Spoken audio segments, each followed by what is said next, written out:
Hello, good evening, welcome to Hotline Live with me, Keith Jackson. As you can see, I'm joined tonight by Scott Burns, transfer guru.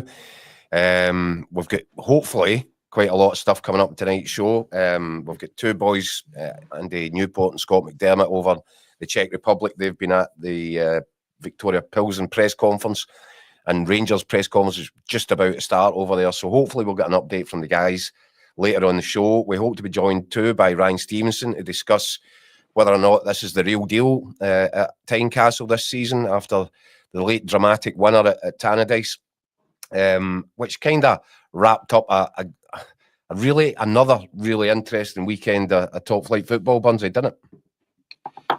Never a dull moment in Scottish football these days, is there? No. Say what you say, say what you like about the game or the quality of it. There's always something to talk about. On or off the park. That's what for me makes Scottish football so great. But we were on last night while the two games were still going on, Dundee United Hearts and Hibs versus Killie, and there was about, I don't know, maybe 15 minutes of the game left when we come off. I did say, Burnsy, on the show, if either of these sides are really serious about throwing something credible down this season, these are the games you turn into a 3-2 win, and Hearts did it. How realistic do you think this potential challenge could be from Hearts this season? Look, I think there's a genuine chance that Hearts will finish third in the league. Hibs are good as well, but I just think... Is that as high as they can aim? Hearts without the European distractions makes it a bit easier for them when they're going Saturday to Saturday, Saturday to Sunday, whatever, and there's no midweek distractions sort of thing. That's the hassle that Aberdeen's going to have with the European group stage football, and whether they can cope. Hearts, a couple of times, have been in that situation, even last season, where they struggled with the European group stage football, and it is a major hassle and like a heavy bearing on teams, because outside Rangers Celtic, these teams are not able to cope. We've seen that with Aberdeen last year. Aberdeen didn't have European football. Mm-hmm. They like Hearts, had a brilliant start in the Premier Sports phenomenal Cup. To start, Scott. They did the same. Premier Sports Cup, won the first couple of games. At that point, you could substitute Hearts for where they're sitting just now, and we're thinking, are Aberdeen genuine title contenders? And I mean, we're in that same situation again.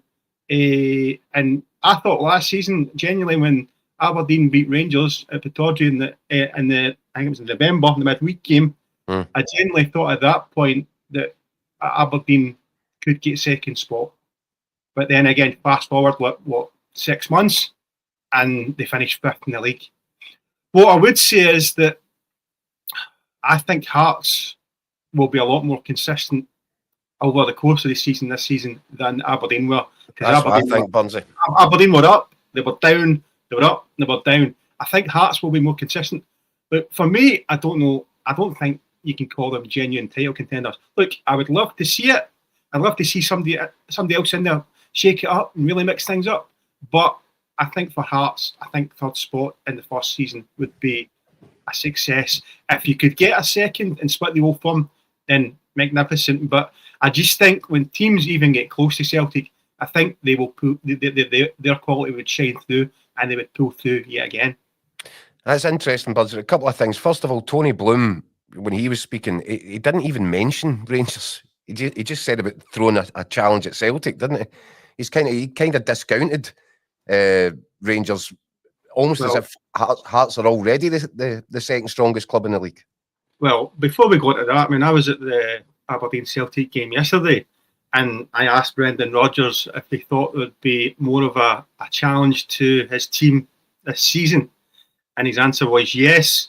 He then rhymed off by 8 teams and didn't include the rivals across the city. Everybody's discounting Rangers. St Mirren, Falkirk, and the others all got a mention, so maybe that's what he sees when they lie. Genuinely, I mean, Hearts, Tony Bloom, in fairness to Tony Bloom, like, he's come up, he's ambitious, he's had success at all the clubs he's been involved with, and he probably thinks coming to Scottish football with Hearts that'll be no different. And who knows, with time, it might well bring success. I mean, I would love to see somebody else rather than the big two win the title. That would be great. I mean, it's just been too long since I think Aberdeen were the last team to win it, weren't they? So it would be great just to see somebody else in the mix there. It's an exciting time for Hearts fans. I don't think any Hearts fans would be getting carried away with the start. They'd be delighted with winning the games, winning the cup games, being top of the league. But it's still early days, and I think they'll just enjoy the ride more than anything else. Us, contenders. Listen, I think you're probably going to be right, but I look at the way that they won that game at Tannadice, and these are the difference makers, aren't they? If that's a 2-2 draw, they lose a little bit of momentum. But right now, 2 games into the season, they're sitting 4 points clear of Rangers, which is exactly where Tony Bloom wants them to be. And Derek McInnes, you know Derek as well as I know Derek. There's no way that he took this job on without believing that he'd be capable of having a roll around in the muck with the big two this season. And I think that's exactly what Hearts are going to do. And bear in mind, he's already been in that position where he's had the team that's been the second force in Scottish football when Rangers were in the lower league sort of thing. So he's been in that position before with Aberdeen, and he'll want it again. And knowing Derek from his time at Aberdeen, his one frustration was that they only won 1 cup. Mm-hmm. And that will motivate him big time to try and bring more silverware to Hearts. And he probably feels he's got a right chance as well with the financial backing and all the tools, etc., that are in place at Hearts. Mm-hmm. Right, you're getting, as usual, inundated. Please get in touch with your comments, guys. A lot of people asking what's happened to Daniel. Actually, that's my dad, but he passed away a few years ago. Was that Daniel? Thomas Burns was my dad, but I think it's not him coming for the grave asking where Daniel is. He's got the Ouija board out. Well, the truth of the matter is very simple. Daniel is a selfish little man, and he's decided to go on holiday and leave us to hold the fort for a while. So, Burnsy, look, what I find interesting as well, right? And it's, you said you mentioned to Brendan Rodgers. I've had a chat with Mick Gannon, which we'll see a little bit later, but Celtic don't feel, and this is crazy, because they're looking to tie down a 5th successive league title. They have got a 4-point lead over Rangers 2 games in. They could go 10 points clear feasibly before the end of the month, certainly clear of Rangers. And yet there's something feeling a little bit off at Celtic just now. And I noticed it, and I've been noticing it in the way that Brendan Rodgers has been speaking and carrying himself. And that was all interesting enough until this morning. And I don't know about you, but you're our transfer guru. I'm hearing there's a bit of substance to the suggestions that Daizen Maeda might be looking to push for a move this summer. And that's, I must say, a surprise to me. But I get the feeling perhaps not so much to you. I think there's quite a few bigger names at Celtic now, looking at the situation and looking at where things are going. I mean, it was suggested to me yesterday, and I said I don't know if it's correct or not, but it would make a lot of sense. But obviously, Celtic haven't really gone big in the transfer market so far. Signed a few players. £3 million. That's Nygren for Northland, who looks a good player on the back of yesterday's performance at Pataudry. Kieran Tierney's come back. There's been a couple of Japanese players, but there hasn't been that X Factor signing, that big money signing. And a couple of people suggested to me, and I don't know if it's right or wrong, but a lot of that might be down to Brendan Rodgers' situation. Brendan Rodgers, has identified players, quality players, who will who could take Celtic to the next level, probably in the ilk of a Arnie Engels sort of thing, that sort of fee, that sort of wages. But maybe the Celtic board are reluctant to press the button on deals like that if they don't know if the manager is going to be there this time next season. Because obviously, no, Brendan Rodgers' contract's up at the end of the season. A lot of debate over that. I think there might be a lot of truth in that. But as I said, I don't know for certain, but that's certainly what the Jungle Drums are suggesting. But that would make sense as to why there hasn't been anything major done in terms of like major outlays in transfer fees. And I find it all very strange. And you know something, as recently as 6 months ago, I was informed, and impeccable source, that Maeda was really happy, really settled. He wasn't one of the players that had been agitating at a time when Kyogo had been agitating behind the scenes for a while. So this one has taken me by surprise. I did not think that Daizen Maeda would be a guy pushing for a move this summer. But then you look at it and you know, Celtic fans will talk about it. As I think one of the comments there, the model is he's got 2 years left, and this is the optimum summer to sell. When he's got 2 years left of the contract, we've been discussing similar things with Raskin at Rangers, Scott. But give me your reading at this point, because I'm actually hearing that there is interest, significant interest, as you would expect in a player like Maeda, but it's coming from Germany. Yeah, I mean, obviously he's had an excellent season. Last season he's been pretty consistent for the last 3 seasons for Celtic. I mean, he can play wide, he can play through the middle, and his pace is absolutely terrifying. That, when you put the stats in, he would come on at the radar to most top teams. And he would be at the top end for in terms of value, transfer value. The issue Celtic got is the age.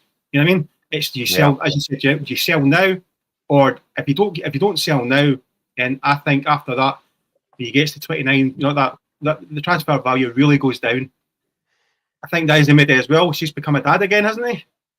I think he has, Scotty. Yeah, he's just become a dad. There'll be family aspects in that. He'll be looking at what Celtic are doing. He'll be aware of the interest that's out there. And look, would it be a massive surprise if Celtic sold him before the transfer window? I think if the price is right, I think we'll see him go. And I wouldn't hold my breath saying I wouldn't bet my house on 100% that he'd still be a Celtic player at the end of the window.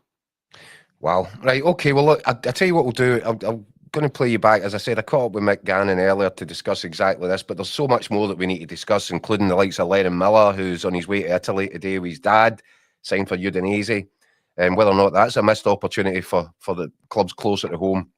Rangers have got a new signing almost over the line in Nobel Mendy.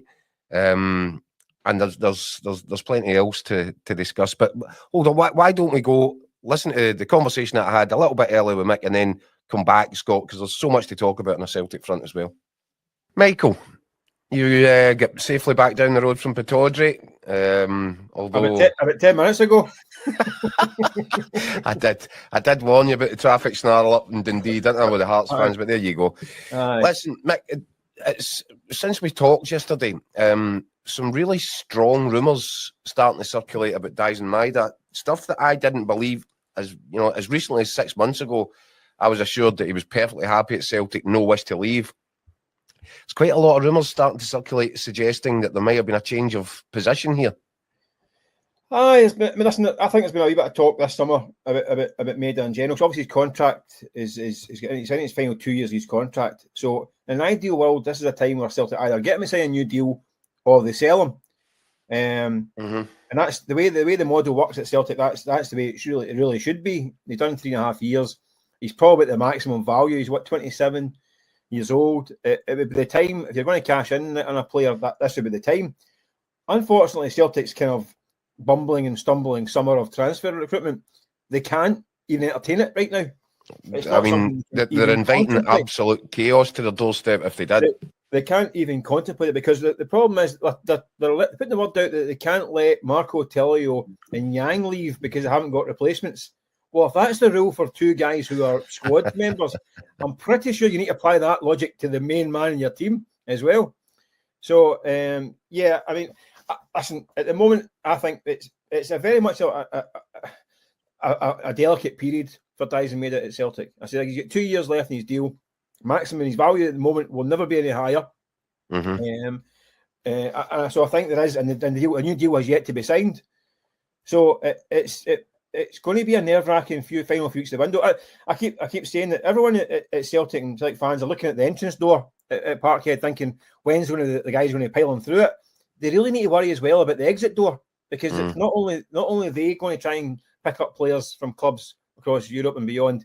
Clubs can look at their players, and you look at like the Daizen Maeda, Rio Hatate, Alistair Johnson, Carter Vickers. These guys, the main assets that Celtic have got, you can guarantee that teams are looking at these guys as well, and it might be a case of cheeky bids coming in very shortly. But Mick, what did he do in this situation? If Daizen Maeda is saying, I want to leave, and there are strong suggestions that is part of the conversation that's been going on, if he's saying that, and you're right, he's got 2 years left, but you're also right in saying Celtic can't even think about letting this deal happen. But the business model says they have to do it. How do you escape yourself out of this position? Well, the simple solution, and it's not a simple scenario, but the simple solution is you have a functioning recruitment system. Whereas when players leave, you have replacements lined up to come in.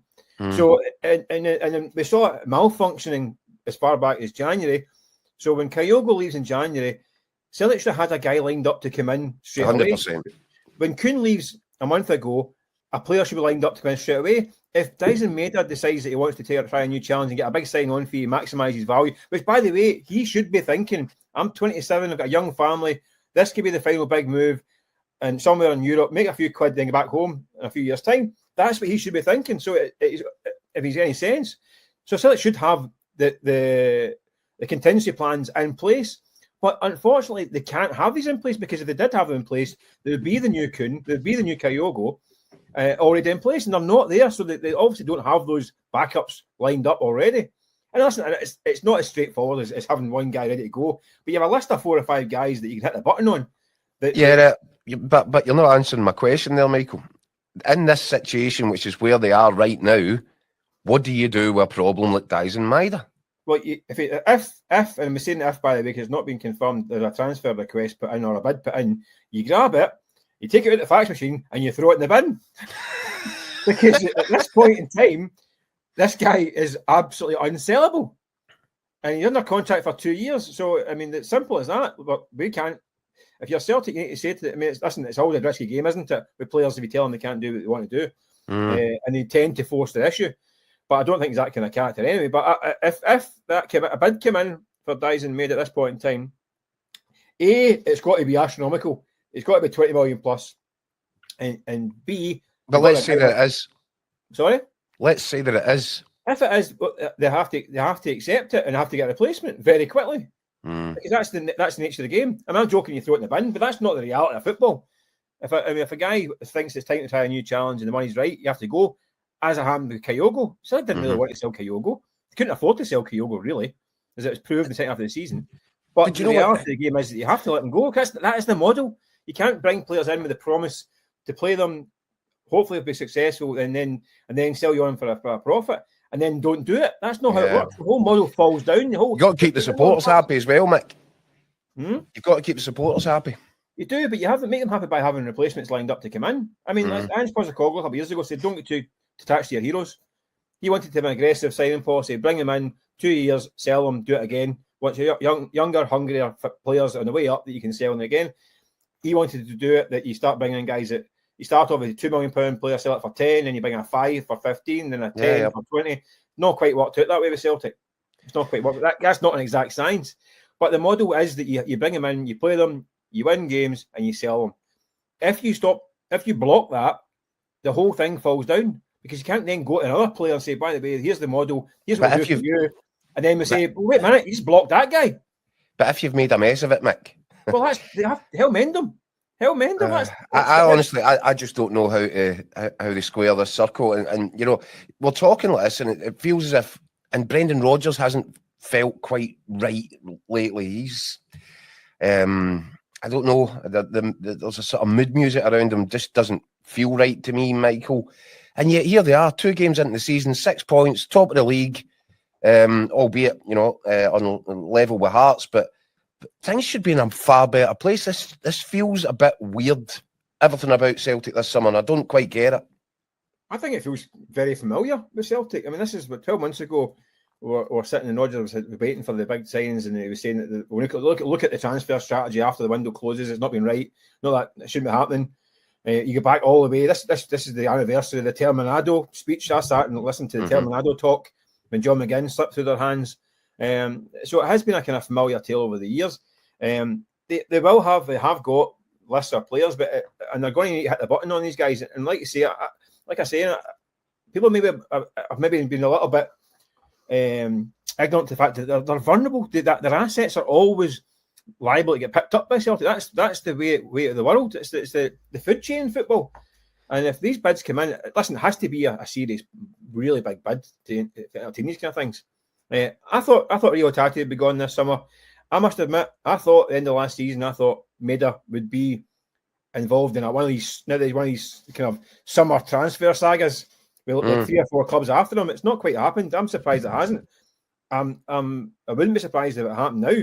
Yeah, well, if his agent's getting busy in the background, which, you know, the sort of red flag stuff would tell you over the years, you see this stuff, it feels to me as if somebody's getting busy, Mick. And that, yeah, but if you're a functioning recruitment setup, it's no surprise you've got the player of the year on your books. A guy who's done it in Europe as well. You think there's a good chance there's going to be interest. We said last year, I mean, Ben Rodgers admitted last year, yeah, I'd not be surprised if there's interest in him.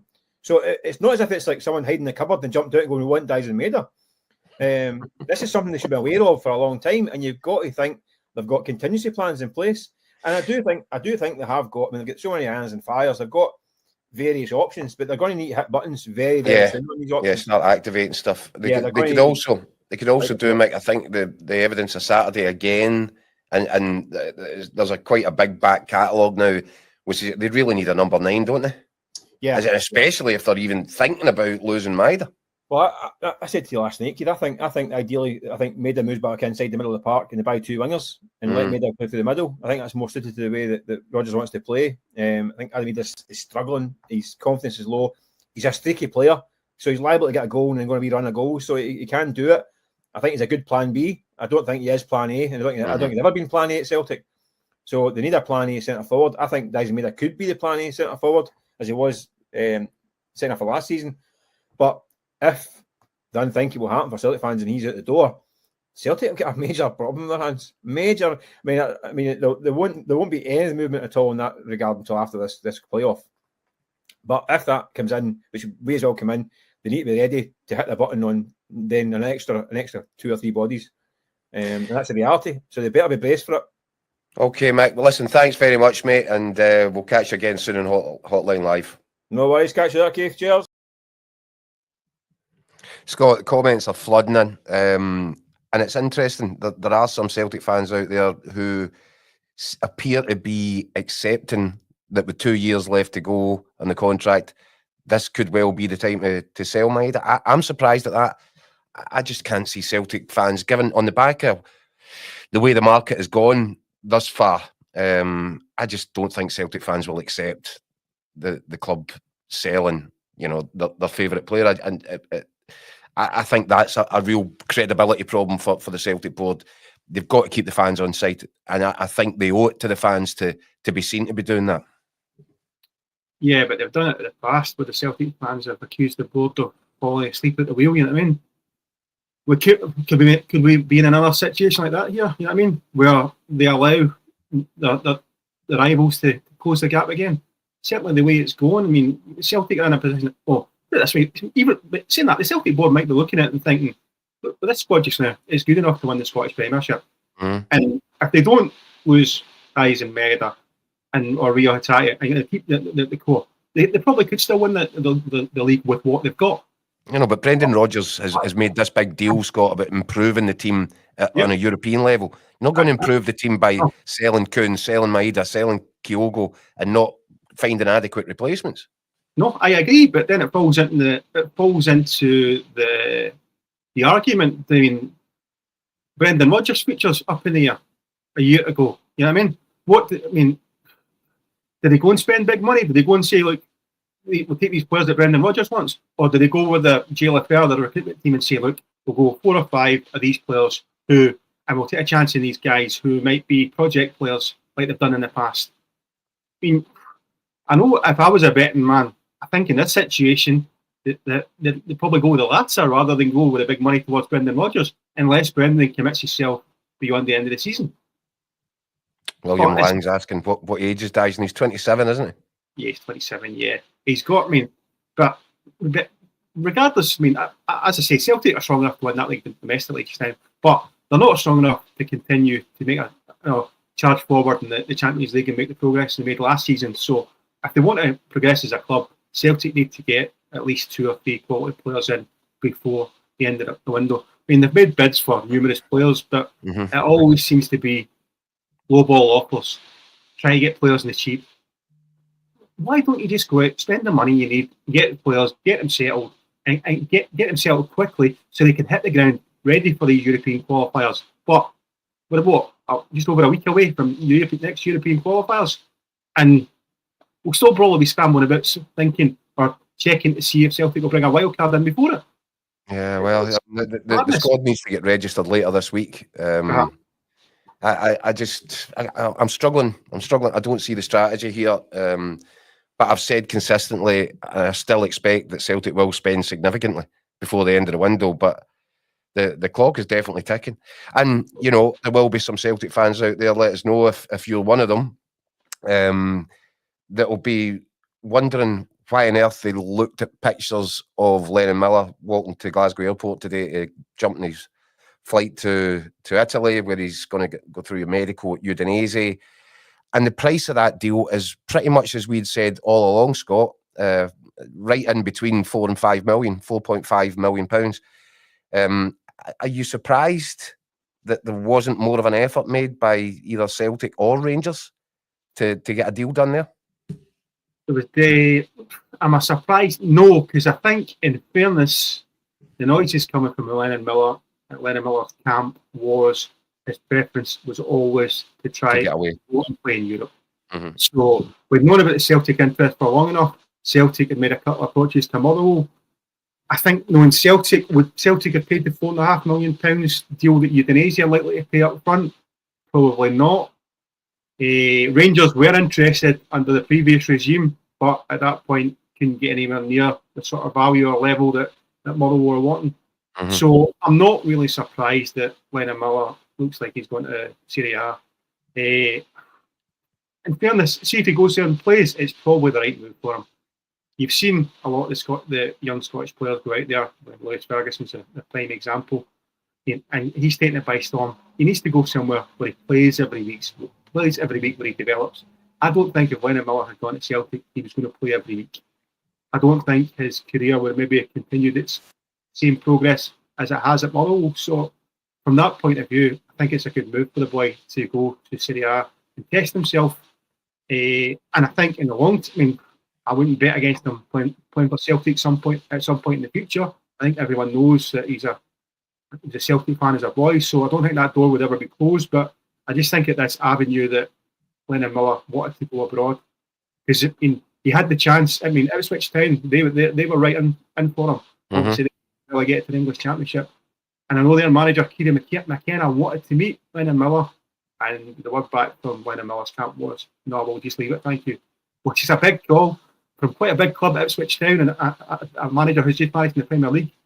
And for Lennon Miller to knock that back, he's clearly going to Europe. He was clearly going to Europe. So big call, but the boy's clearly got his head screwed on. He knows where he wants to go, and it looks like he's going in the direction he wants.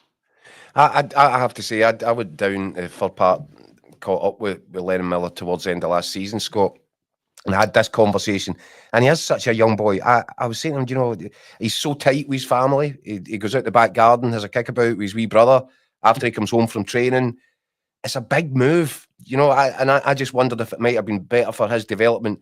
Stay local for a couple of seasons, still very young. He's only going to be 20 in a couple of years' time. Then go. Then try Italy, then try Spain or whatever. But listen, good luck to him. And I'm with you. And a lot of the comments we're getting, people wishing him all the best in Serie A. It is quite exciting to see good young Scottish talent being properly appreciated across the continent now. But it's almost like the Italian clubs are looking at our young players like the Gucci man bag, isn't it? It's the must-have accessory. Get yourself a young Scottish talent. So yeah, good luck to him. But in terms of the transfer activity at Rangers, and there has been quite a lot of that. Nobel Mendy, Scott, I'm hearing that one's just about, it's kind of done. Yeah, done. Yep. I expect that to be unveiled as a Rangers player sooner rather than later. Versatile defender, can play fullback, can play centre half, so it's definitely an area where Russell Martin needs strengthened. So I would expect him to be on the list for providing. Or I would expect Rangers to get past Victoria back in this round. So I would expect him to go into the European squad for the playoff round of the Champions League.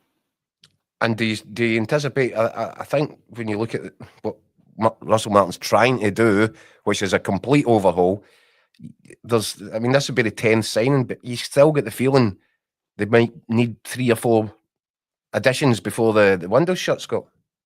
Well, certainly, if you look at the domestic results, they certainly need as you say, 2, 3, maybe 4 players, because domestically the results have just not been good enough. 2 draws, you're a couple of games away from a crisis here already, and Russell Martin's only been in charge for 2 Premiership games. I know he's had some great results in Europe, and I know it's too early to jump about and panic in that, but as we've always said before, there's no place for second best in Glasgow, and if you're 4 points behind already, then you can't really afford to drop many more points. I'm not sure how many points Celtic will drop, so I'm not sure how many he can let Celtic get further ahead, or Hearts for that example, as it stands. You know what I mean? So, but everyone says that with Russell Martin's teams, you know what I mean, there's always short-term pain. You know, once he gets his side playing, and then once they get him playing, they're really good to watch. But it's just how long that takes. But he definitely needs players to come in to certainly get him in the style they want. You know what I mean? Yeah, listen, we've been talking about it. It has been a topic of conversation, obviously. I'm not convinced by the style of play. I'm looking at it and I can't work it out. I can only assume that the players aren't rolling this kind of blueprint out the way they're supposed to be, because they're so slow. And I know it's possession based, but it's all possession, no purpose. And I think he needed to impress the supporters with his vision in order to get the patience from them as he goes forward. And I think he is in choppy waters already, Scott. As I said, well, two draws the first 2 games. It's not great, is it? But what I would say in Russell Martin's defence is that obviously he's inherited a squad. I think that the squad he's inherited might have rang alarm bells since he's seen them at close quarters. There maybe isn't the quality there that everyone thinks there is. And that's where he needs to get more players in and maybe move some of the existing players out. But you're right,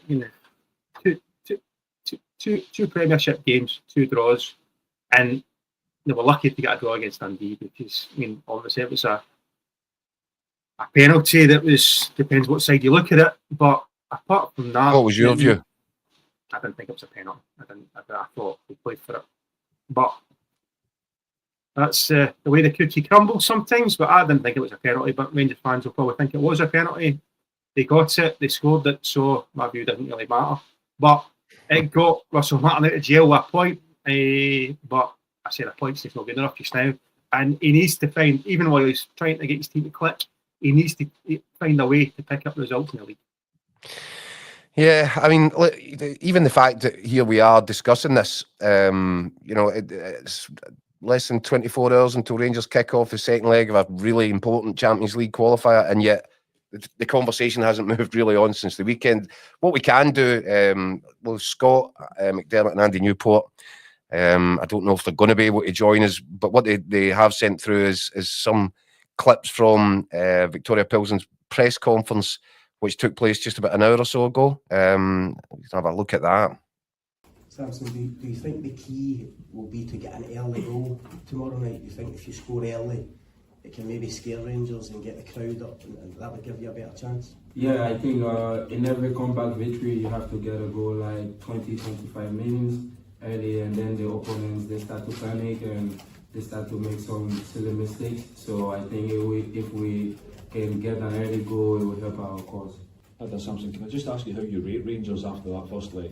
Obviously they got a very good result, but how do you rate Rangers? They are a very good European team and they show their qualities, but like I said earlier, we were in at our own personal best. We gave a below par performance, so tomorrow is going to be a different game.